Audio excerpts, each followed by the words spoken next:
Un encuentro con su palabra, porque secase la hierba, marchitase la flor, mas la palabra de Dios permanece para siempre.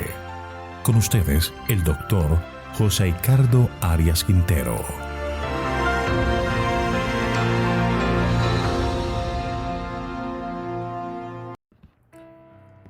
Hoy vamos a estudiar la primera parte del capítulo 22 del Evangelio según San Lucas, el complot para matar a Jesús. Te invito para que oremos. Querido Señor, en este momento nos acercamos a ti con corazones agradecidos porque tú nos ofreces un día más, porque nos ofreces tu protección y porque nos perdonas nuestros pecados. Venimos a ti confesándote nuestras faltas y pidiéndote en este momento que derrames sobre nosotros la bondad de tu Espíritu para que al abrir la Escritura el mensaje pueda llegar a nuestro corazón. Ayúdanos, Señor, en el estudio de tu palabra, que podamos entender, comprender tu gran amor por nosotros. Gracias por todo, lo pedimos en Jesús. Amén. Estos últimos capítulos del Evangelio según San Lucas nos ubica en lo que conocemos como la Semana de la Pasión y Muerte de Jesús. Se acercaba la celebración más importante para los judíos, que era la fiesta de la Pascua y de los panes ácimos. Era la última a la que Jesús asistiría. Era la fiesta donde el tipo se encuentra con el antitipo, donde el símbolo se encuentra con la realidad. Será una fiesta muy memorable, la más recordada de todas. Sin embargo, Jesús vino a los suyos y los suyos no le recibieron. Este capítulo describe las intenciones que tenían los dirigentes de Israel de acabar con la vida y el ministerio de Jesús. La primera sección son los versículos 1 al 6 y describe las intenciones que tenían los dignatarios de Israel de matar a Jesús. Leamos el versículo 1. Estaba cerca la fiesta de los panes sin levaduras, que se llama la Pascua. Jesús llegó a la fiesta de la Pascua para morir del año 31. La fiesta de los panes sin levadura o la fiesta de los panes ácimos no era exactamente lo mismo que la fiesta de la Pascua. La fiesta de los panes ácimos duraba una semana, que era del 15 al 21 del Nisán, es decir, lo que llamaríamos hoy el mes de abril. La Pascua era la fiesta más importante de las fiestas judías y se celebraba la liberación del pueblo de Israel de Egipto. Generalmente se celebraba el día 14 de Nisán, en la tarde. Recordemos que esa noche el ángel de la muerte visitó a Egipto y dio muerte a todos los primogénitos de Egipto, pero los hijos de Israel fueron protegidos. Por lo tanto, fueron liberados esa misma noche. Según el Evangelio de Lucas, este relato ocurre cerca de la celebración de la Pascua, esto es, en el año 31 de nuestra era. Ahora, en este momento, Jesús, el verdadero Cordero Pascual, debía sacrificarse para que la humanidad lograra la liberación de la esclavitud del pecado. Elena de White explica lo que Dios quería lograr con toda esta descripción de la muerte de Jesús. Ella dice: Cristo fue coronado con espinas, sus manos y sus pies fueron perforados con clavos. Cada paso hacia adelante en la vergonzosa escena fue de intenso sufrimiento.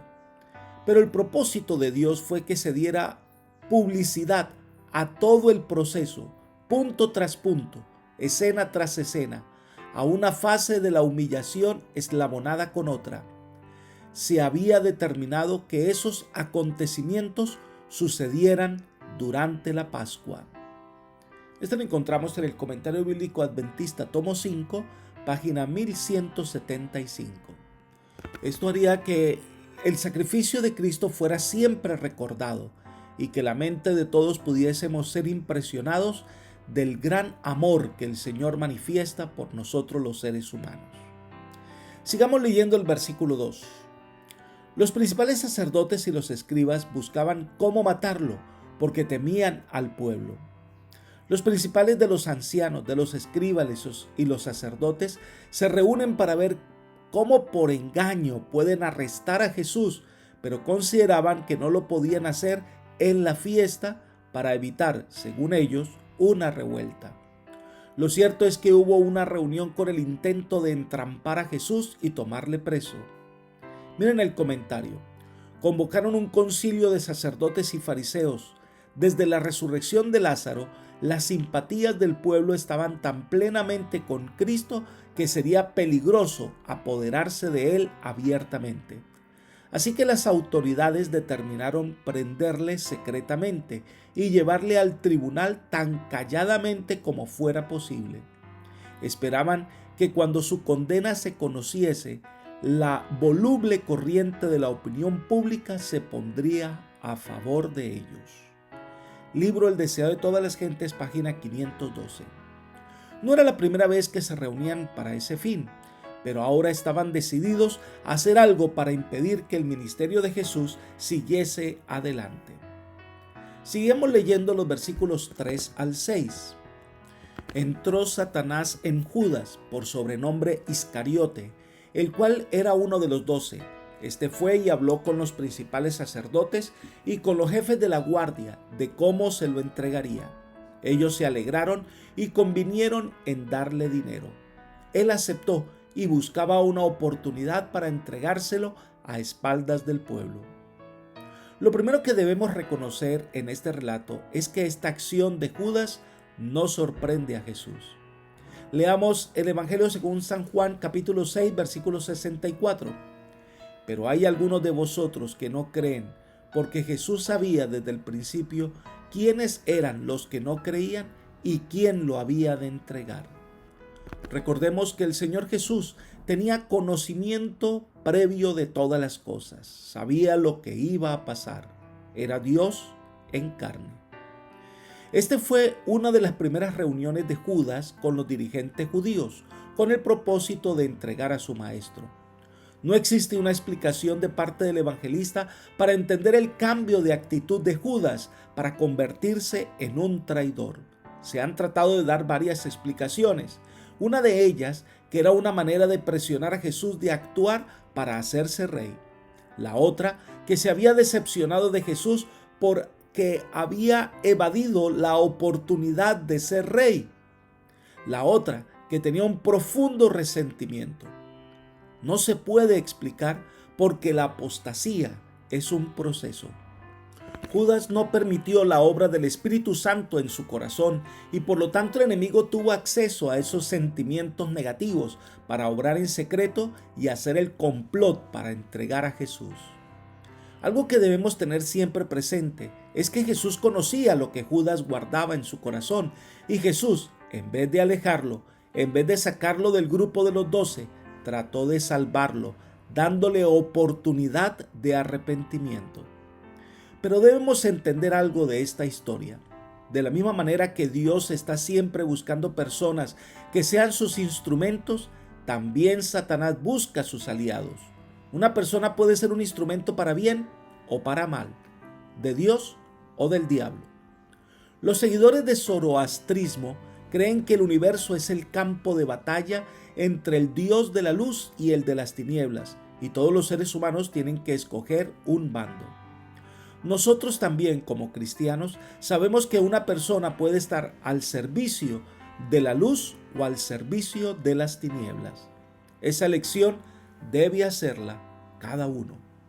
La invitación es que no entristezcamos al Espíritu Santo, por el contrario, entreguemos nuestra vida al Señor siempre. La siguiente sección son los versículos 7 al 23 de Lucas capítulo 22.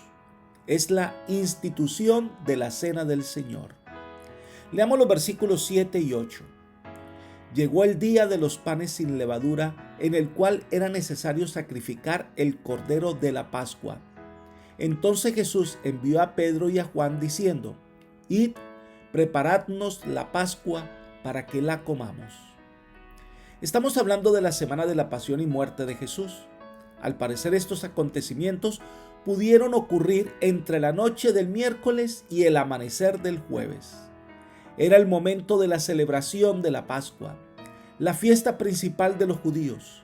Recordemos que la fiesta de la Pascua requería que un cordero debía ser muerto y asado sin quebrar ninguna de sus partes y debía ser comido completo. No debía quedar nada para el otro día. Por eso en algunas ocasiones la celebración era entre 2 o 3 familias. Era la celebración que recordaba la manera milagrosa en que el Señor había sacado a Israel de Egipto. El Señor les da las indicaciones precisas de lo que deben hacer. Versículos 9 al 13. Ellos le preguntaron, ¿dónde quiere que la preparemos? Él les dijo, al entrar en la ciudad os saldrá al encuentro un hombre que lleva un cántaro de agua. Seguidlo hasta la casa donde entre y decid al padre de familia de esa casa. El maestro te dice, ¿dónde está el aposento donde he de comer la Pascua con mis discípulos? Entonces él os mostrará un gran aposento alto, ya dispuesto, preparadla allí. Fueron pues y hallaron como les había dicho, y prepararon la Pascua. Esto debió ser para Pedro y Juan un cometido interesante. Se le pidieron que hiciera algo aparentemente extraño, pero tal cual Jesús lo indicó, así ocurrió. Algunos sugieren que ese aposento donde se reunió Jesús con sus discípulos fue la casa de Juan Marcos, ya que se deduce por el relato que era una persona que conocía a Jesús. La casa de Juan Marcos era un lugar donde frecuentemente se encontraban los discípulos de Jesús. Una vez hecho el preparativo, el cordero, los panes sin levadura, las hierbas amargas, se ubicaron los cojines donde los comensales se iban a recostar y todos los elementos para servir la cena. Sigamos leyendo los versículos 14 al 16. Cuando era la hora, se sentó a la mesa y con él los apóstoles. Y les dijo, «Cuánto he deseado comer con vosotros esta Pascua antes que padezca, porque os digo que no la comeré más hasta que se cumpla en el reino de Dios». Este acontecimiento ocurre el jueves de noche, a la hora de la comida pascual. A diferencia de las primeras Pascuas donde los participantes tuvieron que permanecer de pie mientras comían, listos para salir de Egipto, pero cuando entraron en la tierra prometida ya no comían de pie, sino sentados o reclinados. El comer de pie en la primera Pascua indicaba la prisa con que tenían que partir. Comer reclinados significaba serenidad y seguridad en la tierra que les había sido prometida. En esta ocasión fue la última vez en que los 12 del grupo original estuvieron juntos en el mismo lugar. En este aposento estaban reunidos 13 para comer el cordero pascual. Jesús les dice, «¿Cuánto he deseado?» La expresión hebraica es como decir, «¿Cómo deseo he deseado?» Esta fue la última ocasión en que Jesús estaría con sus amados discípulos antes de la agonía, de la traición, del juicio y la crucifixión. Esta culminación de su ministerio terrenal había estado siempre delante de él mientras trabajaba entre los hombres. Durante casi un año, Jesús había procurado con diligencia preparar a sus seguidores para los acontecimientos de estas horas finales de su vida. Elena de White comenta, en el aposento alto de una morada de Jerusalén, Cristo estaba sentado a la mesa con sus discípulos. Se habían reunido para celebrar la Pascua. El Salvador deseaba observar esta fiesta a solas con los 12. Sabía que había llegado su hora.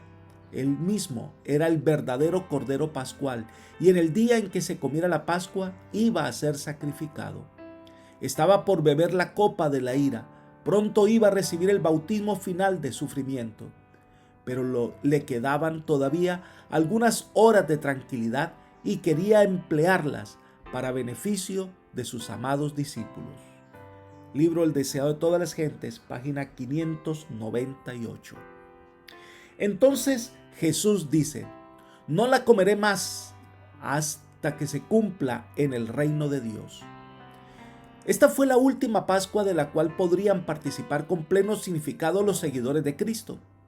El rasgamiento del templo en el momento de la muerte de Cristo en la cruz fue la señal divina de que los símbolos del sistema religioso judío habían perdido su validez, pues Jesús, a quien todas estas cosas señalaban, había dado su vida en rescate por muchos.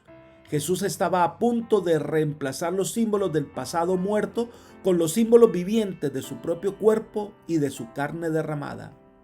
La celebración final y completa de la liberación del dominio del pecado se llevará a cabo en el reino de gloria del cual Jesús ya había hablado con los discípulos. Esta declaración de Jesús probablemente se refiriera a las bodas del Cordero que se celebrarán para conmemorar que el Señor nuestro Dios Todopoderoso reina. En ese momento especial, todo se habría cumplido y los hijos de Dios recibirán el galardón y reinarán con Jesús por la eternidad. Entonces, el Señor establece el rito de la cena del Señor. Versículos 17 al 20, leamos. Tomando la copa, dio gracias y dijo: tomad esto y repartidlo entre vosotros, porque os digo que no beberé más del fruto de la vid hasta que el reino de Dios venga. También tomó el pan y dio gracias, y lo partió y les dio diciendo: esto es mi cuerpo, que por vosotros es dado. Haced esto en memoria de mí. De igual manera, después de haber cenado, tomó la copa diciendo: esta copa es el nuevo pacto en mi sangre, que por vosotros se derrama. Es interesante que Lucas en esta narración habla de las dos copas. Miren ustedes, al comienzo del relato habla que tomó la copa y dijo que no tomará más del fruto de la vid hasta que esté en el reino de Dios. Algunos dicen que esta copa se relaciona con la Pascua. Y la segunda copa se menciona después de comer el pan y tiene que ver con el nuevo rito de la Cena del Señor. Esta nueva práctica para los cristianos tenía como objetivo celebrar la victoria de Cristo en la cruz. La sangre que Jesús derramó en el Calvario ratificó o dio validez al nuevo pacto. De no haberse producido la muerte vicaria de Cristo, el plan de salvación nunca hubiera sido una realidad. La sangre de Cristo es para remisión de pecados, es decir, para liberación, para perdonar. Esta palabra se emplea en los papiros para referirse a la liberación de los cautivos y a la remisión de deudas o castigo. Cristo pagó el rescate total por nuestros pecados. Ahora en Jesús somos libres. Elena de White comenta: al participar con sus discípulos del pan y del vino, Cristo se comprometió como su redentor. Les confió el nuevo pacto, por medio del cual todos los que lo reciben llegan a ser hijos de Dios, coherederos con Cristo. Por este pacto venía a ser suya toda bendición que el cielo podía conceder para esta vida y la venidera. Este pacto había de ser ratificado por la sangre de Cristo. La administración del sacramento había de recordar a los discípulos el sacrificio infinito hecho por cada uno de ellos como parte del gran conjunto de la humanidad caída. Libro El deseo de todas las gentes, página 613. El pan y el vino, sin fermentar, de uva, son símbolos del sacrificio de Cristo por nosotros. Nunca debemos pensar que el pan literalmente es el cuerpo de Cristo o el vino es literalmente la sangre.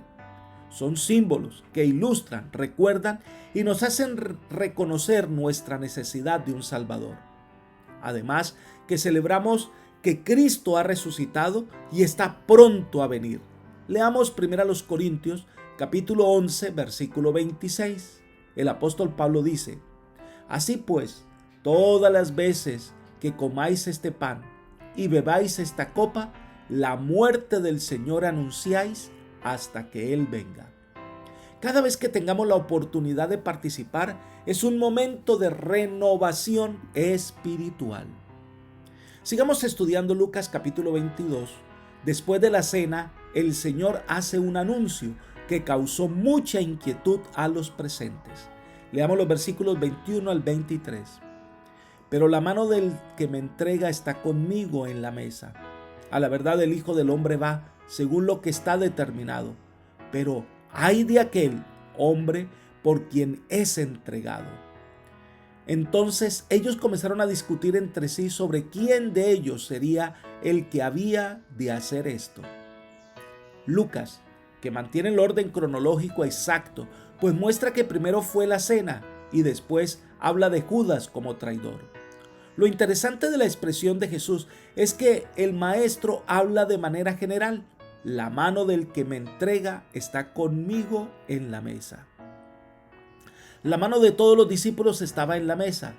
Esta declaración sencillamente da a entender que el traidor era uno de los que estaban reclinados a la mesa. A estas alturas, ya Judas se había reunido con los dirigentes judíos y consentido en entregarles a Jesús. La traición ya se había iniciado. En este momento Jesús ya había lavado los pies de sus discípulos, ya había partido el pan y compartido el vino.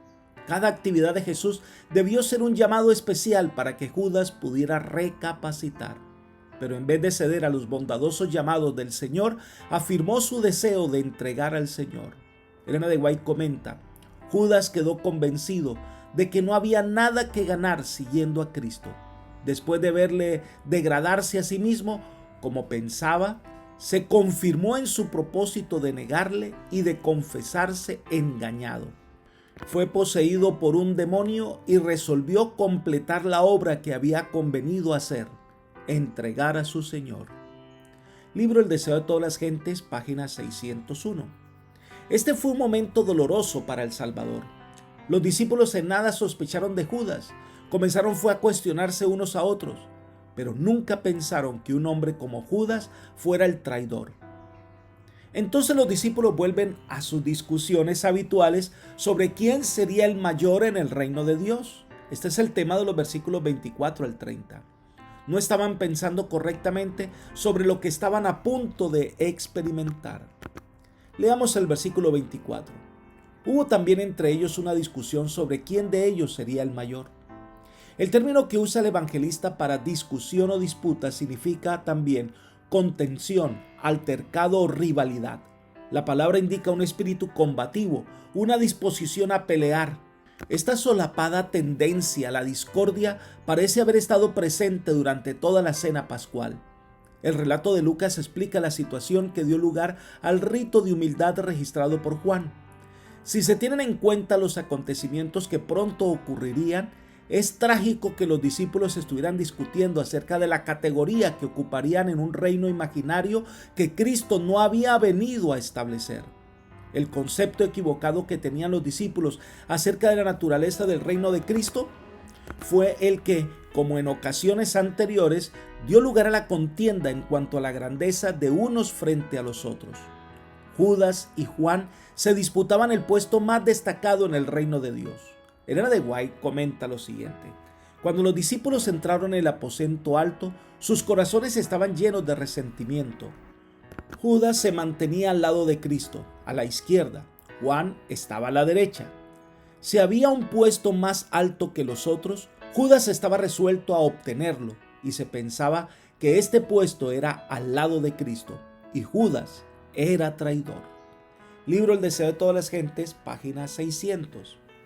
Esto generaba una tremenda polémica entre ellos. Los discípulos estaban pensando en los puestos y categorías que ocuparían en el reino, que según ellos, Cristo pronto establecería en la tierra. Sigamos leyendo los versículos 25 al 27. Pero él les dijo: los reyes de las naciones se enseñorean de ellas, y los que sobre ellas tienen autoridad son llamados bienhechores, pero no así vosotros, sino que el mayor entre vosotros sea como el más joven, y el que dirige como el que sirve. Pues, ¿cuál es el mayor, el que se sienta a la mesa o el que sirve? No es el que se sienta a la mesa, pero yo estoy entre vosotros como el que sirve. No es la primera vez que el Señor instruye a sus discípulos en cuanto a la humildad y el servicio. Entonces coloca en contraste los reinos del mundo con el reino de Dios. Los gobernantes ejercen autoridad, se enseñorean sobre el pueblo. La autoridad terrenal funciona usando el poder. No puede ser de otro modo. Berkeley comenta lo siguiente: en el mundo, dijo Jesús, es totalmente cierto que los grandes hombres están en control de los demás. Son hombres a cuya voz de mando los otros tienen que obedecer. Hombres que con un mero gesto hacen que se les supla la más insignificante necesidad. En el mundo había un gobernador romano con su corte y un potentado oriental con sus esclavos. El mundo los consideraba grandes. Pero en el reino de Dios, cuanto más grande es la responsabilidad, más dispuesta debe uno estar para servir. El mundo puede que mida la grandeza de una persona por el número de hombres que puede controlar y que están a sus órdenes, o por su talla intelectual, o por su eminencia académica, o por el número de juntas en las que es consejero, o por el tamaño de su cuenta corriente y de las posesiones materiales que ha amasado. Pero para la valoración de Jesucristo, esas cosas no tienen importancia. Su valoración es bien sencilla. ¿A cuántas personas has ayudado? Jesús pone el ideal del liderazgo con una dimensión superior. El verdadero líder es el que está dispuesto a servir. Elena de White comenta lo siguiente: Cristo estaba estableciendo un reino sobre principios diferentes. Él llamaba a los hombres no a asumir autoridad, sino a servir, a sobrellevar los fuertes las flaquezas de los débiles. El poder, la posición, el talento y la educación colocaban a su poseedor bajo una obligación mayor de servir a sus semejantes. Aún al menor de los discípulos de Cristo se dice: porque todas las cosas son para vuestra causa. Libro El deseo de todas las gentes, página 504. Jesús entonces se ubica como ejemplo, siendo el Rey del universo, se ubica como el que sirve. La grandeza se mide de manera diferente en el reino de Dios. El mismo espíritu que movió a Cristo a socorrer a la humanidad en sus necesidades físicas y espirituales debería motivar la vida de todos los que quisieran ser sus discípulos. Jesús continúa diciéndoles, versículos 28 al 30, y vosotros sois los que habéis permanecido conmigo en mis pruebas. Yo pues os asigno un reino, como mi Padre me lo asignó a mí, para que comáis y bebáis a mi mesa en mi reino, y os sentéis en tronos para juzgar a las 12 tribus de Israel. Estas palabras dan la idea de una lealtad continua y consecuente. A pesar de las evidentes imperfecciones, en su conjunto los discípulos habían sido leales a su dedicación a Cristo. En medio de todos los conflictos que ha tenido para enfrentar Jesús, e incluso en algunos momentos con intenciones de matarle, pero los discípulos siempre permanecieron al lado del Maestro, sin comprender del todo su obra. Entonces el Señor les da la recompensa: os aseguro un reino. Ellos habían sido leales, y en el reino de Dios la recompensa son mayores responsabilidades para administrar. Ellos compartirían la gloria y el poder de Cristo, así como Jesús comparte la gloria y el poder de su Padre. Y entonces Jesús usa una figura conocida por los discípulos. El de sentarse a la mesa y participar del banquete es una referencia a que en las grandes fiestas judías se realizaban reuniones especiales de celebración. En este caso se refiere a los goces del reino mesiánico. Es la invitación a participar de la cena de las bodas del Cordero, en sentido de que este es un banquete de victoria. Pero además se les asigna una tarea: juzgar a las 12 tribus de Israel. Sabemos que durante el milenio los hijos de Dios se sentarán para juzgar. Es el juicio de comprobación, el por qué los impíos se pierden, visualizar así las consecuencias terribles del pecado y responder los grandes interrogantes de la justicia de Cristo. Juan lo presenta en el Apocalipsis de la siguiente manera. Apocalipsis capítulo 20, versículo 5. Y vi tronos, y se sentaron sobre ellos los que recibieron facultad de juzgar. Y vi las almas de los decapitados por causa del testimonio de Jesús y por la palabra de Dios, los que no habían adorado a la bestia ni a su imagen, ni recibieron la marca en sus frentes ni en sus manos, y vivieron y reinaron con Cristo 1000 años. Esa es la figura del gran privilegio de estar en el reino del Padre. Es la recompensa a la fidelidad que le profesan a su Señor. Pero sigamos el relato del Evangelio según San Lucas, capítulo 22. Ahora estudiaremos los versículos 31 al 34. Jesús anuncia la negación de Pedro. Leamos los versículos 31 y 32. Dijo también el Señor: Simón, Simón, Satanás os ha pedido para zarandearos como a trigo, pero yo he rogado por ti para que tu fe no falte, y tú, una vez vuelto, confirma a tus hermanos. Estas son frases bien pensadas para producir un verdadero impacto en la mente de todos. Al repetir el nombre de Simón, Simón, Jesús estaba haciendo un énfasis sobre el apóstol y muestra su interés en él. Él le dice: Satanás os ha pedido para zarandearos. Esta frase es fuerte, pero revela la intención del enemigo de destruir al discípulo del maestro. Ya lo había hecho con Judas, ahora va por Pedro, quizás por ser el apóstol más influyente. Pero también nos muestra la limitación que tiene Satanás para actuar. Debe solicitar permiso para poder acercarse al apóstol y zarandearle. Esto nos recuerda la historia de Job, quien Satanás, al ver la fidelidad de este hombre, pide que se le permita tocarlo para hacerle menguar en su fe. Y Dios le otorga el permiso. Vayamos al libro de Job, capítulo 1, versículo 12. Dijo Jehová a Satanás: todo lo que tienes está en tus manos, solamente no pongas tu mano sobre él. Y salió Satanás de delante de Jehová. Y fue cuando Satanás actuó en contra de Job. Eso mismo es lo que está haciendo Satanás con Pedro, tratando de destruir la fe de este apóstol y de los demás seguidores de Jesús.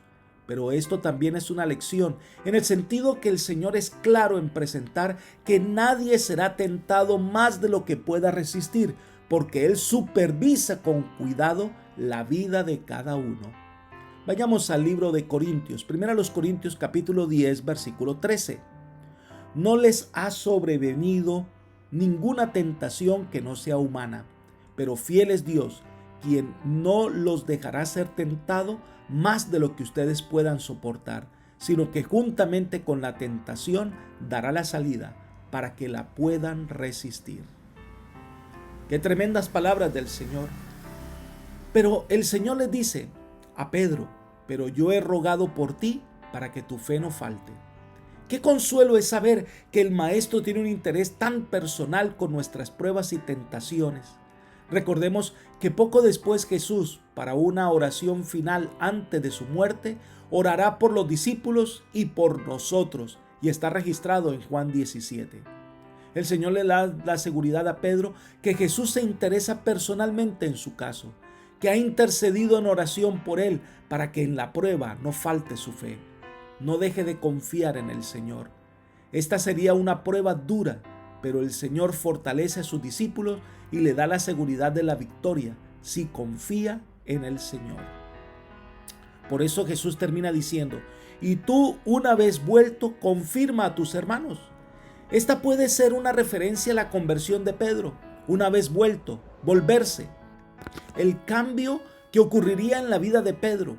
Jesús le da a entender a Pedro que caería, pero que este no sería el final de todo, porque se arrepentiría.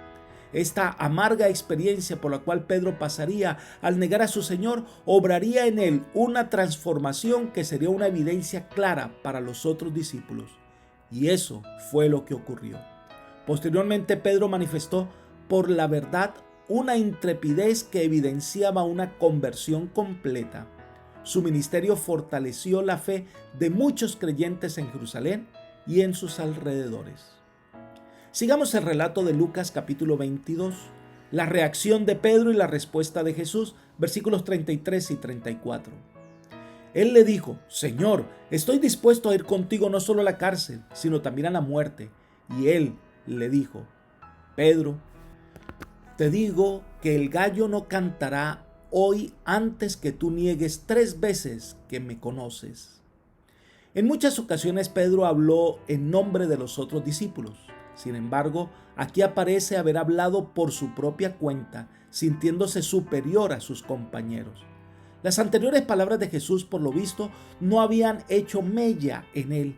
Su respuesta impulsiva, característicamente suya, no había sido bien pensada. Sin duda, Pedro tenía las mejores intenciones, pero no sabía de lo que hablaba. Y el Señor entonces le dice: antes que el gallo cante, tú me habrás negado 3 veces que me conoces. Esto es algo que dejaba sin argumentos a Pedro. No entendía lo que Jesús trataba de enseñarle. Elena de White comenta lo siguiente: cuando Pedro dijo que seguiría a su Señor a la cárcel y a la muerte, cada palabra era sincera, pero no se conocía a sí mismo.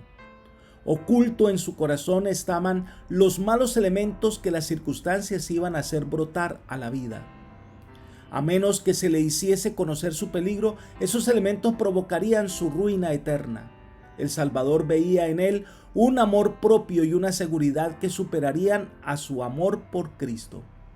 En su experiencia se habían revelado muchas flaquezas, mucho pecado que no había sido amortiguado, mucha negligencia de espíritu, un temperamento no santificado y temeridad para exponerse a la tentación. La solemne amonestación de Cristo fue una invitación a escudriñar su corazón. Pedro necesitaba desconfiar de sí mismo y tener una fe más profunda en Cristo. Si hubiese recibido con humildad la amonestación, habría suplicado al pastor del rebaño que guardase su oveja. Cuando en el mar de Galilea estaban por hundirse, clamó: «Señor, sálvame». Entonces la mano de Cristo se extendió para tomar la suya. Así también ahora, si hubiese clamado a Jesús: «Sálvame de mí mismo», habría sido guardado. Pero Pedro sintió que se desconfiaba de él y pensó que ello era cruel. Ya se escandalizaba y se volvió más persistente en su confianza propia. Libro El deseado de todas las gentes, página 627. Pero a pesar de esa amarga experiencia por la que pasó Pedro, su conversión total al Señor lo convierte en un héroe de la fe, un hombre que fue capaz de dar su propia vida por seguir la orden del Maestro de predicar hasta lo último de la tierra. Cada prueba por la cual el Señor nos permite que pasemos es para fortalecer nuestra fe y confianza en Él.